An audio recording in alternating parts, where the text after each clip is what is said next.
Big YouTube, what is up? It is the Big OoF podcast here with special guest Curtis Nash. Hey. Curtis, how's it going, dog? It's going pretty good, man. I'm glad to be here. You glad to be here? Hoorah. Hoorah. Alright. Kurt, give some background information. The viewers don't know who you are.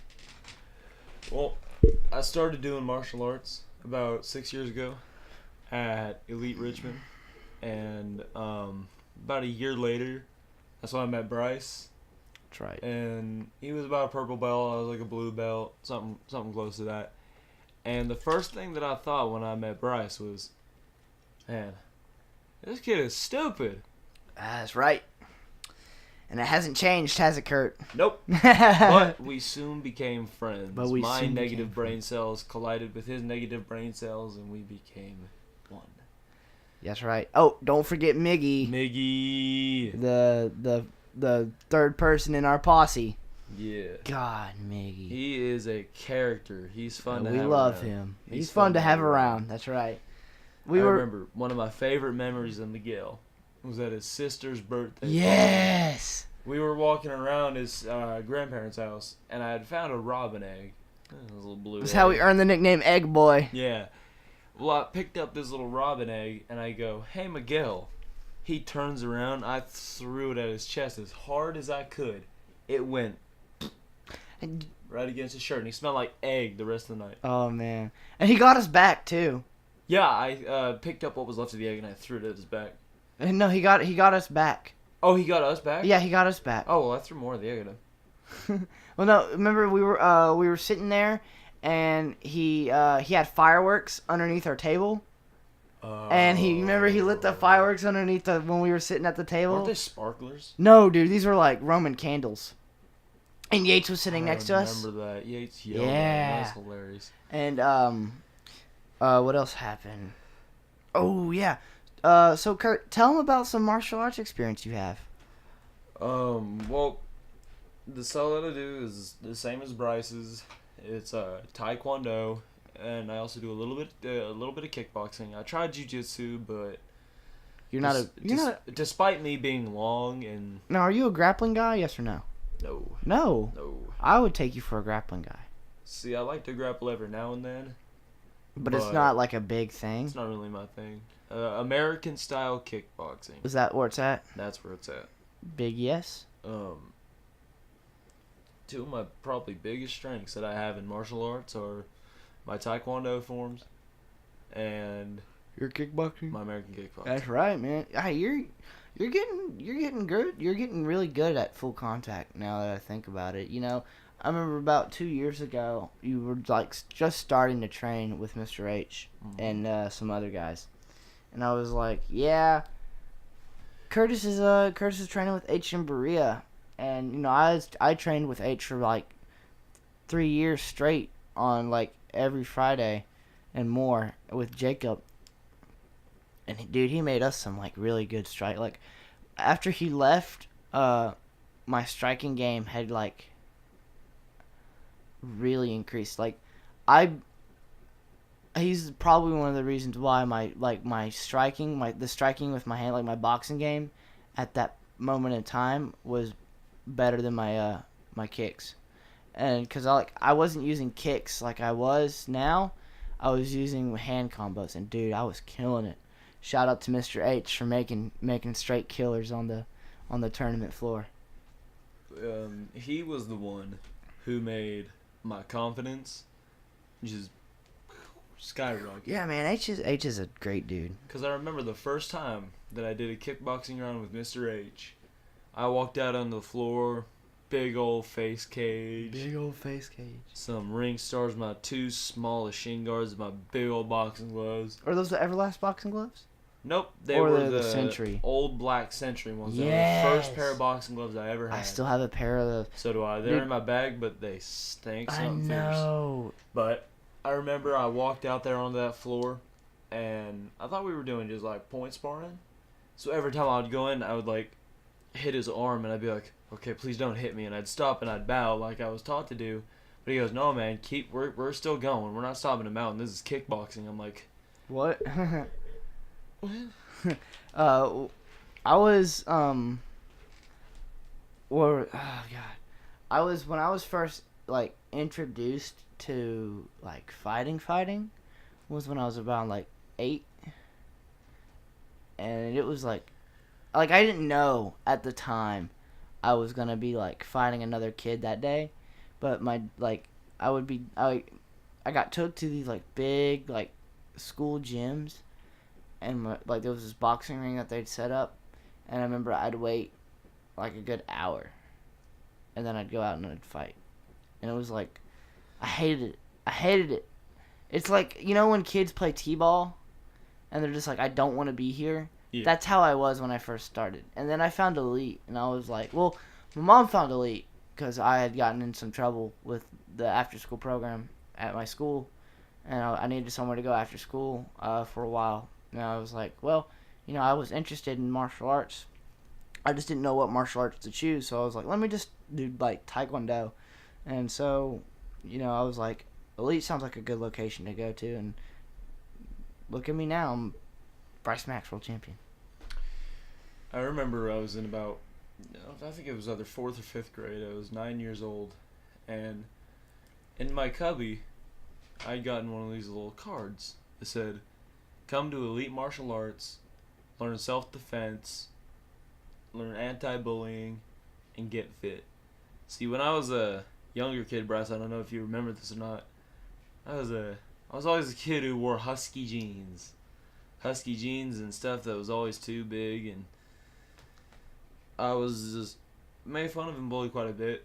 So when I saw that postcard, I immediately went to my mom and dad and I go, please, please, please, let me do this. And I begged and I begged and I begged, and after a while, they let me. See, the main reason that they didn't immediately let me is because they thought I would turn into one of those kids where it'd be like, hey, I do karate, going around just chopping stuff. Well, that's what my dad, so that's what my dad thought originally, that I'd go around being like, I'm a black belt. Like when I eventually earned my black belt, he'd be like, you're gonna walk around like you're a black belt. And I was like, no, because there's more to martial arts than just being just flexing on people. And see, I find that the majority of the time that I've had my black belt, I'm a first degree now, but the majority of the time that I've had my black belt, I don't talk about it outside of Elite too much. If someone asks me, hey, don't you do karate? Yeah, I'm you're like, yeah. And yeah. it's like, what belt are you? I'm a black belt. I'm a first degree. And that, yeah, I'm a first degree, and it's like, that's that. I don't sit there and continuously brag about it, but yeah.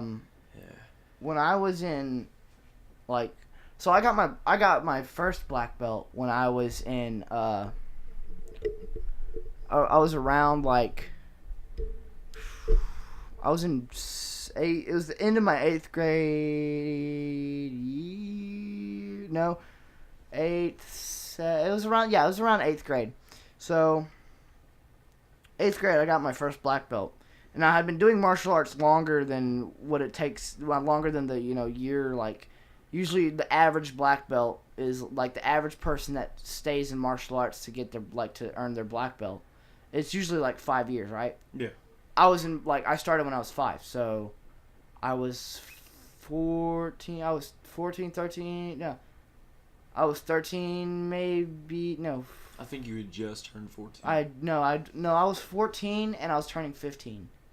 So I had already gotten more martial arts experience than you know what I mean.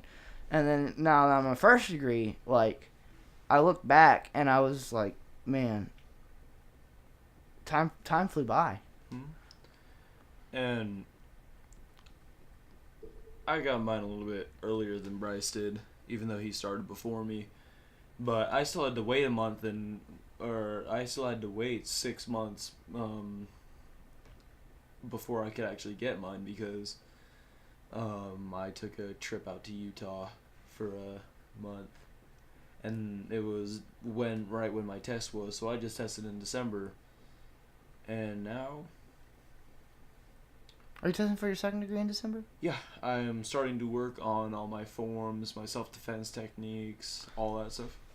So to the viewers out there who don't know, a black belt test consists of you got to do at where we go. You have to do forms, weapons, sparring. I think they changed it up a little bit. Mr. H, he doesn't even know. Yeah, All well, I know it's right still now- it's still in the process. I think. All I know right now is that I have to do 3 forms Uh-huh. and 18 self-defense techniques Mhm. and the fit test. And I think Kali. I can't remember. Well, what I had to do was for my first degree, I had to do a whole bunch. We had to do our fit test. So, backstory on my first degree test, which is in June 22nd. Yeah. So June 22nd of 2018, I got my first degree. I earned my first degree. My bad. And I remember I didn't eat anything the entire day. Like I was like, I'm nervous because I was nervous because the whole Kali stick combo, right? And my boy Landon Crafton, I was with him on the fit test, and he like puked midway through because he ate. Like you remember that? I had to clean out the trash can. Ah. But Anyway, yeah.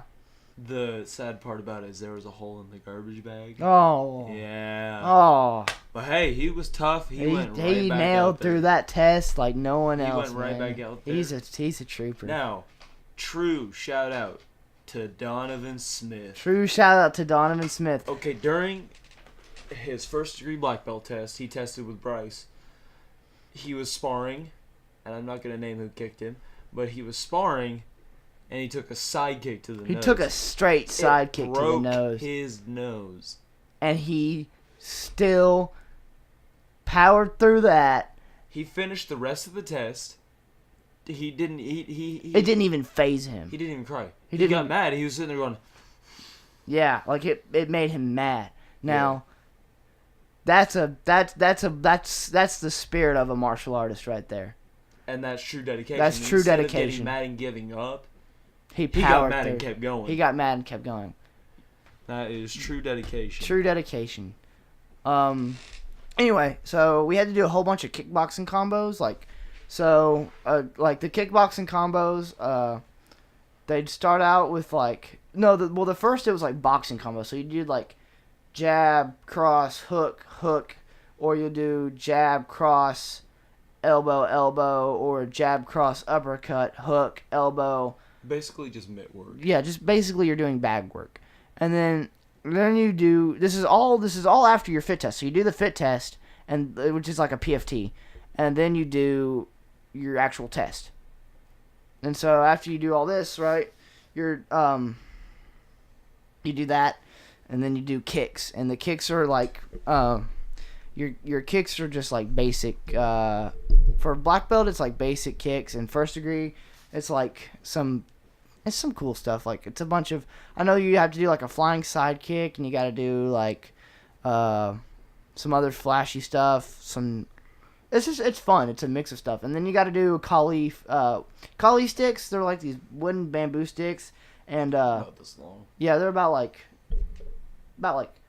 that long, and they're it's just imagine like just like a thick tree branch, maybe like a 2 foot long, About 3 feet. about 3. Yeah, they're pretty long, and But it's, they're pretty lightweight too. yeah, and getting popped in the knuckles is not fun. No, I remember how many times I've been training, and they slide down and just rack all my knuckles. Wow, it's not fun when you're hitting Kali sticks. That's just one of the things that makes me mad when I'm training is, like, I can take a full-on uppercut to the stomach from Mr. H. I can take a roundhouse to the head, and I will laugh.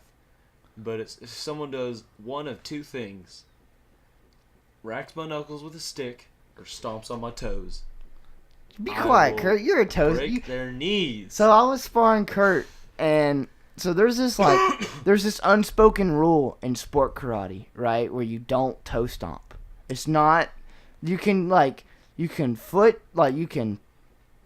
do a foot catch, and you can do all kinds of things. Ladies and gentlemen, that rule doesn't apply in kickboxing. It doesn't apply in kickboxing, but in point fighting, there's an unspoken rule about toe stomping, and it's kind of like, bro, Curtis here is known to be a good old toe stomper. I will step on someone's toes so they cannot reach up and kick me, and I'll go in. See, I'm what they call an aggressive front leg fighter. All my combos, like in point fighting, all your combos come from your front leg. The only reason why you should be throwing a back leg kick is if either it's a spin kick or it's like something really flashy and defensive. Or I'd say an axe kick sometimes works, but I wouldn't really throw a back leg axe kick in point. So anyway, all my combos come from my front leg. Like I'll do a double pump, and then like it'll be like a low high pump or a hook round, all that kind of stuff. And like Curtis will just step on my toes, and I can't throw anything with my front leg, and so I'm just kind of like, that's only ever the main reason that I ever score on Bryce is I'll step on his toes so he can't move him, and I'll just reach in there. It's like hippity this is Curtis in a nutshell. It's hippity hoppity. You are now my property. that is his motto. Sit there, stay there, and let me punch you. Yeah. Well, that's why I think you benefit so much from kickboxing. Is because you're just so big. You know, you're just like. I can just reach out and tap people. Yeah. Who's the last person you kickboxed? Like. Probably you. Me? Yeah. I mean, like not like. I mean, like on the mat. Oh, okay then. Darian Fields. Dern. This guy, he's pretty cool. Dern's a really funny comedian too. We went to go see one of his shows, didn't we? I didn't. You didn't? Oh, it was me and Miguel. Me and Miguel went to go see one of his shows.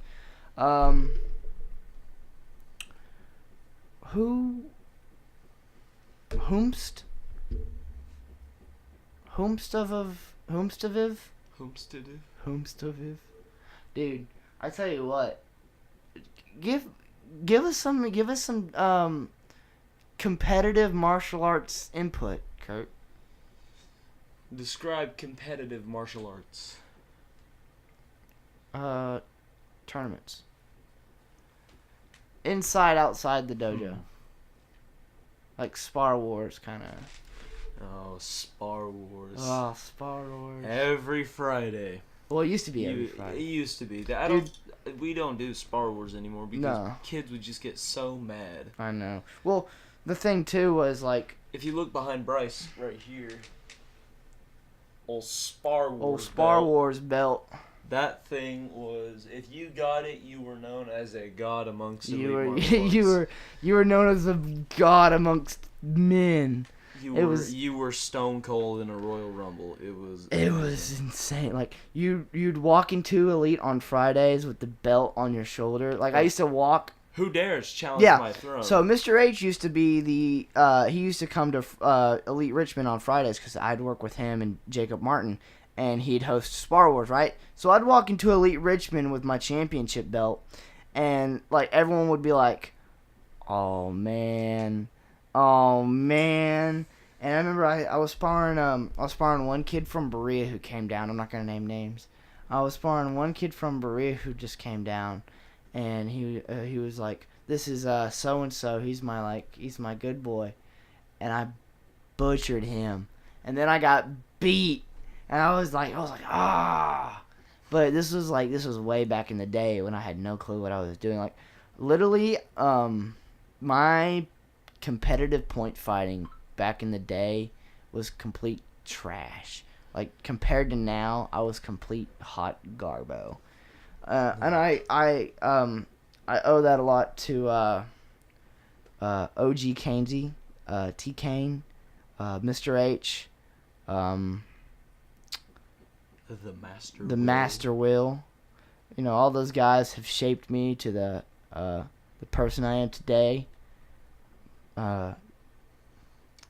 That point sparring, I've never been too good at, mostly because I'm not the fastest creature on the planet. At 6'4", 232 pounds. It's kind of hard for me to move around. I can throw a heavy hit, but I can't throw a fast one. And Bryce knows from experience in point sparring me that when I'm not stomping on his toes to hold him down, that it's pretty easy to get a point on me. I mean, point sparring is an animal, dude. Like, people who say they hate point sparring, it's usually because they're not good at it. I love point sparring. I know, but like, I still suck at it, but I love you it. you know what I mean? Like, you know the people that are like, oh, Yeah. I hate points, Yeah. I hate point fighting because, you know, it's this, and this, and I can't And hit. it's like you go, hey, you want to try it? It's like, okay, I'll try it once, and the only reason they hate it is because they suck at it. It's because they suck at it. Well, people don't like doing things that they're not good at. Exactly. Like- Kind of like, I'm not the best at grappling, so I don't like to do it as much. I'd say my grappling, like my Brazilian Jiu-Jitsu level, is like I've been rolling with Sir and Cantrell. I haven't rolled with Mr. H too much yet. He is I want to roll with him some. I really want to roll with him. good. Yeah. Luck. I want well just for the experience, man. I mean, Yeah, he's pretty good. I love sparring people that are way better than me because it's just a learning experience. But I really want my ground game to be solid, dude. Like, I love grappling. I just love the aspect of just choking somebody out. It's just it's satisfying. See, all my friends and all my instructors who've grappled with me think I'm weird because when I start to lose, I'll start to laugh just to make it seem like I have the upper hand, which usually will throw people off, especially during sparring. Like, someone will get a really good hit on me, and I'll laugh. Even though it'll hurt, I will laugh. A secret that I've learned throughout being like really competitive in the martial arts scene, like whenever I show up to a tournament, and I don't see like here's the problem that I have with going to a tournament that like I have like I'm not dissing you or any other people, but like going to a tournament that I know my friends are gonna be there. Like when I go to Disney, man, there's only person there that I really know is Bethany, and that's about it. When I go to like EMAC or other other promoted tournaments, I know a lot of people. You always see other people like Yeah. me or Miguel. Yeah, and so it's hard to have like when I'm in the competitive, like when I'm in my competitive zone, it's extremely hard to be like, because I like all I do for the entire day, and sometimes there's UFC fighters who don't even like focus on UFC, like they don't even focus on their fight till it's time to fight. But like for me, I like to be in the zone like even before I enter the door of the tournament. And it's so like it's bad, but it's good having friends that compete with you. Because you know they're there, even if they compete against you, you know they still support you. Yeah.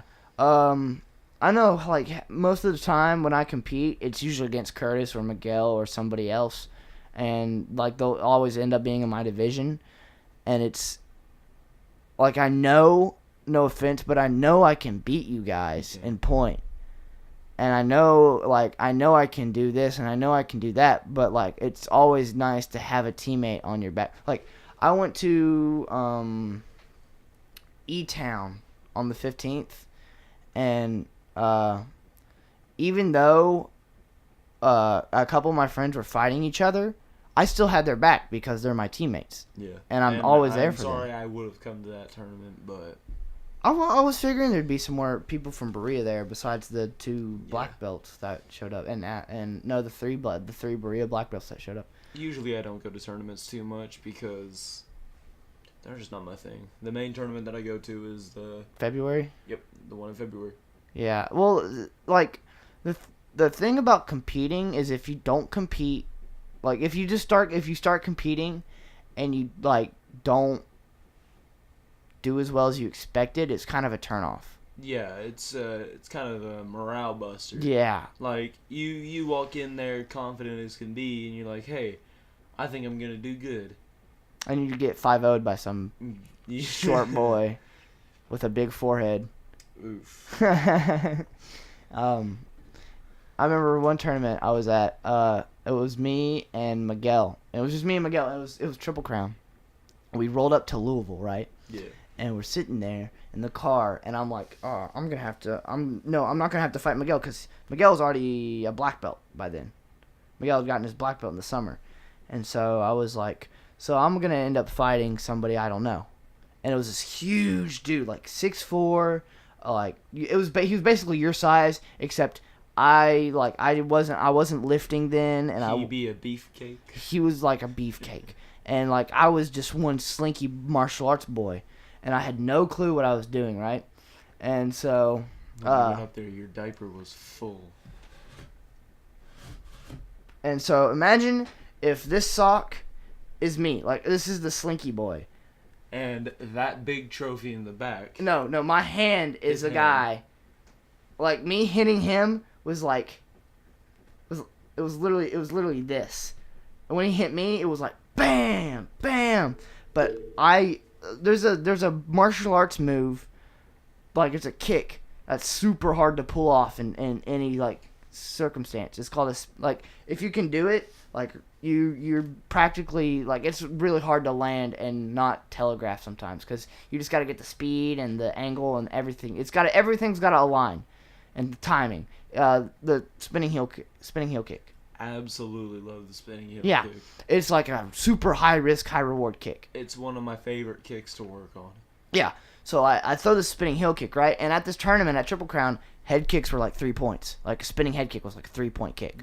And so if you don't know if you can learn how to do it properly, it's it's a game changer. It's yeah, an amazing kick. And so I hit this kid with the spinning heel kick, right? And his headgear goes poof, and it turns around, and the back of his headgear is where his face is. I love it when that happens. And I was at this tournament, dude, and everybody was hyped, and there's a bunch of people sitting around my ring, and they just go, ah! They weren't even from my school. Like, me and Miguel were the only people from Elite that were there. I think the only time that I've ever spun someone's helmet, it was on pure accident. I was sparring with Miguel, and I threw a big old left hook, and it was one of those ones where it was my fault. I wasn't being too careful. This is kind of when I first started to kickbox. Mm-hmm. But I clipped just the front of his helmet Oh, yeah. to where it would hook and around. you know it gets like real sweaty in that foam dip, and it just super. Especially in the old helmets. Yo, where it's yeah, just and it just slides. yeah. Dude, I was wearing my top 10 helmet, and I got beamed by Mr. Cantrell. Like he hit me with a pretty hard hook, and like compared to what I was using, the old Krav helmet, dude, that top 10 helmet is like. It just fits. Like, everything just fits so nice. Like, the Krav helmet, like, it took a while just to get... Now, your Krav helmet, or your top 10 helmet, fits to you as my Krav helmet fits to me. What do you, like, super... Yeah, mine fits amazingly for me. Like, one of my friends at Southern, I thought it was pretty neat. He has... top 10 year too, and and I think I've tried it on. I just didn't like the fit of it. Really? Like he had the same size gear as me, and I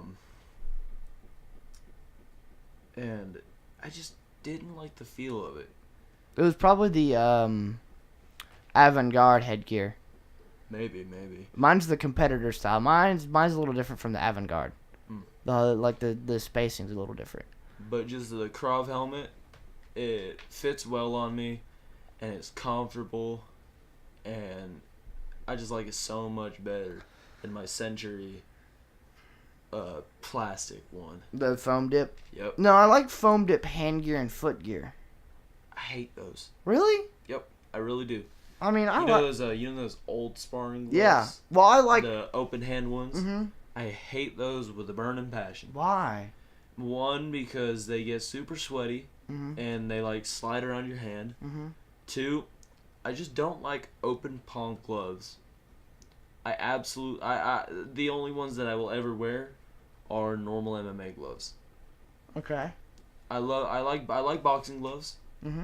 One, because the wider surface on them so makes me feel like I'm hitting. You're harder. hitting harder, yeah. Yeah, and the amount of fabric that's on the boxing gloves makes my hand feel like it has an equalizer, which it basically does. And if you don't know what an equalizer is, basically what it is it's like this little roll.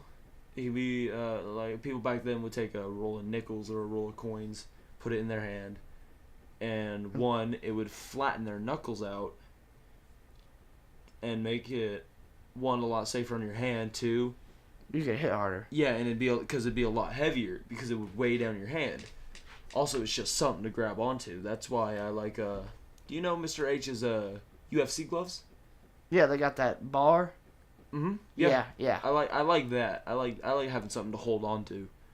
Well, like, I'm not a big fan of MMA gloves. My favorite style glove is the open hand, the point glove. Mm-hmm. No, my like the tiger claw ones. yeah, like I've gone through like 3 sets of open style point glove. The Century Drive, the good old red ones, that never fail. The Tiger Claw stripe ones, those those I gave to Bailey. And now my top 10 ones. I love my top 10 ones. They fit nice, and like I can wear, like, some gloves won't let you wear hand wraps. Like, it's just too thick. Mm. These top 10 ones, I've got these like Fighter Ink hand wraps. Oh, dude, it's like my fist is like an absolute unit when I hit with that top 10 glove with the hand wraps on. I've had about 3 pairs of gloves. 3? Yep, only 3 pairs. Only 3? Wow. Only 3 pairs throughout my entire martial arts career. I've gone through like 6 boxing gloves. I had my my old Century ones, the The open hand good old- sparring ones, the good old leather lunkers, and I had the my Century boxing gloves. Those were the first pair of boxing gloves I ever had. I still have them, and sometimes I'll like loan them out to people who don't care if their hands end up stinking, but. Yeah, like, that's the thing too, man. We were sparring one night. It was like a Thursday night, and we were just sparring, and some guy wanted to spar, and he's a level 1, and he didn't have any hand gear or anything. So I was like, "Here, what are these boxing gloves?" And they were like my old Century Like ones. little biohazards. Yeah, a little biohazard on my gloves. I was like, "You might want to wash these after you're done, cause you." That reminds me. Owen Rhodes. God. Awesome dude. Awesome dude. Awesome dude. Gloves. Chemical weapons. Stank. Every time he would whip those bad boys out, I would be terrified to spar him. Not necessarily because he would beat me. No, Just the smell. Just because his freaking gloves. And we told him to, like, me and you and Miguel told him to get bag deodorizers, and he did, and it just didn't work. It didn't work. It was past the point of It no was return. past the point of no It return. was past the point of no return. God. The stink was just part of the glove. Owen. I miss Owen. Yeah. I haven't seen him in a while. He got his black belt, didn't he? No, I don't think he had his black belt. For real? I think he was going to... Oh, wait, no, he did. Yeah, he did. He tested it. He tested it. Yeah, he tested it. Yeah, tested in June. God, that was a test, man.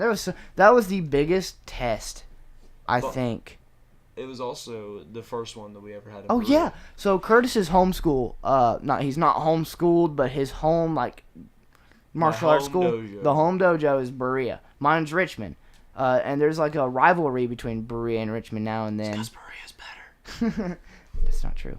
And it's all a big joke. Yeah. And this was the first, like, this black belt test was the first test ever in Berea, because Berea got this huge upgrade, and it's so nice. Like, Berea's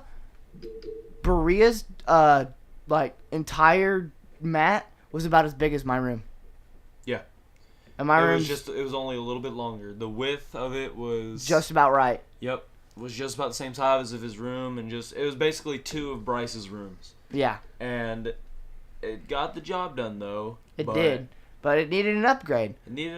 So and I love the upgrade, dude. So we bought the building next to it, knocked the wall down, and now we have Berea 2.0. It's 2.0. Bigger, it's better, it's got so much more room. It's just so nice. I like the Fuji mats too, the new mats that they got. I do. The Fuji mats that we have, they're the same type that the UFC uses. And just imagine, you see those UFC guys get slammed on the floor, right? Have you ever been slammed on the floor? Yeah, I got slammed on the zebra mats. Well, just imagine they're on wood that kind of moves a little bit. The canvas? Yep, they're on canvas and wood. We're on solid concrete. For real? Yep. That's what's underneath Elite's floor is solid concrete. But you got a pad though. You got like... Yeah, but the main reason that it hurts a lot more when you land is because there's a lot less give. Well, I've been sweeped on a boxing ring before, like when I did some. I think I've been in a cage, like an octagon once, and Like the mat's not like the canvas is like it sounds hollow. yeah, that's probably why. Is because when you land, there, like I said, there's a lot more space. there's a lot more give, Yeah, and it yeah. kind of pushes down. Well, you gotta have that It's give, just and size, but- you gotta have that give. Otherwise, you get hurt fighters, and you don't want exactly, because if you've at all watched a UFC fight where a guy gets picked up and slammed down, I remember Mr. Cantrell's first fight. that. Oh yeah. He was up against the wall. He grabbed the dude's leg, picked him up, And slammed him. Yeah, I got that on video. It was awesome. Dude, Khabib or McGregor? Yeah. No, Khabib or McGregor? Oh, McGregor. McGregor? Yeah. Dude, if Khabib gets him to the ground, I don't know. But I think McGregor's got that stand-up game. Mm. Anyway, Curtis, it's been fun having you on the cast. That's right. I'll catch you sometime in the near future. Thanks for coming down. It's good to be here. This is the Big Oof signing off.